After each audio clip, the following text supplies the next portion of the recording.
और HR madam थी और जो इनका सिक्योरिटी इंचार्ज हैं वो थे, और हम लोग जो हैं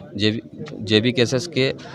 4 सदस्य थे और 4 मजदूर थे। इनके बीच वार्ता हुई, तो जो भी हमारी मांगे थी उस मांगों को जो है प्रबंधन ने हमें थोड़ा टेक्निकल ये बताते हुए, एरर समझाते हुए बड़ी बारीकी से उन्होंने समझाया, और हमने भी उनकी मजबूरियों को समझते हुए ये उन्होंने आश्वस्त किया कि जो है हमें कम से कम 1.5 से 2 महीने का समय चाहिए। 1.5 से 2 महीने के अंदर जो है हम अपने वरीय अधिकारी सबसे बात करके आप लोगों की जो मांग है हम आश्वस्त करते हैं कि आप लोगों की मांग पूर्ण करेंगे। और हमारे साथ इखलाक दाबी जुड़े हुए हैं, उनसे भी हम लोग जानने का प्रयास करते हैं कि यहाँ पर क्या वार्ता हुई, क्या बातें हुई। बताएंगे इखलाक दा। जैसे आशीष दा के माध्यम से आपको पता चला कि वहाँ पर जितने भी अधिकारी बैठे हुए थे, चाहे SDM बैठे हुए थे, सिटी SSP बैठे हुए थे, या फिर ये कंपनी का जो HR होता है, SSP प्लांट का जो HR है वो भी बैठी हुई थी, और उन्होंने एक लिखित माध्यम में दिया है, और शायद 1.5 महीना का ना 2 महीना का समय मांगा है कि 2 महीना के बाद जो 20 मजदूर थे उन लोग को हम यहाँ पर पुनः नियुक्ति दे देंगे, और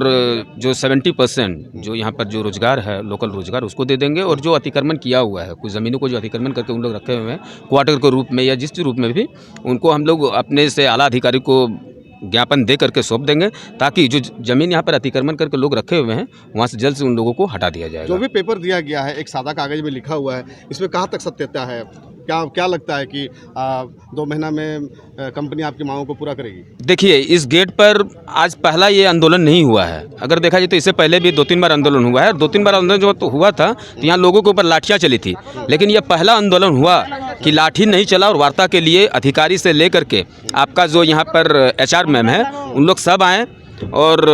उन्होंने आश्वासन किया है कि 2 महीने के अंदर सारे लोगों को हम रोजगार पुनः दे देंगे। सपोज दैट अगर ये तो व्हाइट पेपर पे लिखा गया है, सपोज दैट कि ये वार्तालाप वो अमन नहीं करते, तो आप लोग का दोबारा क्या रूपरेखा कीजिएगा? बिल्कुल, आपका सवाल जो है बहुत ही अच्छा सवाल है कि मान लीजिए को अपनी बातों से मुकर जाते हैं तो फिर क्या करेंगे? अगर 2 महीना के बाद अगर इन्होंने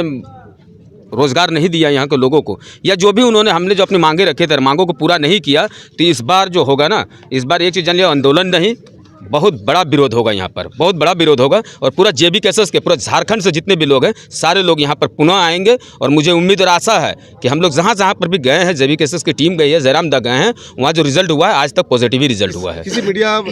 प्रभारी के द्वारा ये भी